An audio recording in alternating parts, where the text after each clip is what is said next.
নাগের বাজার মানেই যে সেখানে শুধু সাপ পাওয়া যায়, এই ভুল ধারণা থেকে মুক্ত হলাম গতকাল। একটা রেস্টুরেন্ট বুক ঠুকে বলছিল আমি বাঙালি, পকেটে প্রচুর টাকা ছিল, প্রায় 50 টাকা মতো।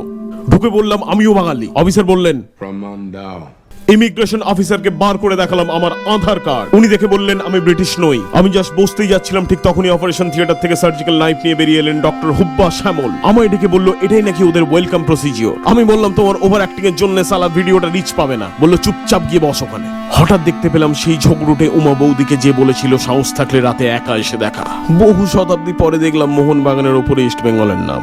এক বিখ্যাত নেতার পোর্ট্রেট দেখলাম যিনি প্রথম জীবনে মাছ বিক্রি করতেন। মেনু কার্ডে সবচেয়ে এক্সপেন্সিভ আইটেম খুঁজে খুঁজে অর্ডার করলাম জলের বোতল, যা মাত্র 30টাই স্টকে ছিল।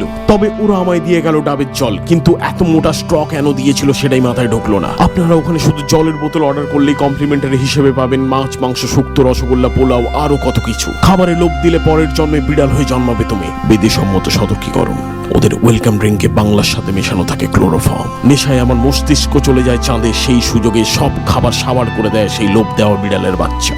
আমাকে জাগানোর জন্য প্রচুর টেকনিক অ্যাপ্লাই করা হয় রাত 2টো অবধি। তবে আমার ঘুম ভাঙে একটা ফোন কলে। উঠে দেখি বউয়ের 69টা মিসড কল। বউ ফোন করলে তুমি উঠে যেতে বাধ্য, সে তুমি যত বড়ই কেউ কেটা হও না কেন। আমার এই ভিডিওটা পুরোটাই স্পন্সর করেছে আমি বাঙালি নাগের বাজার শাখা।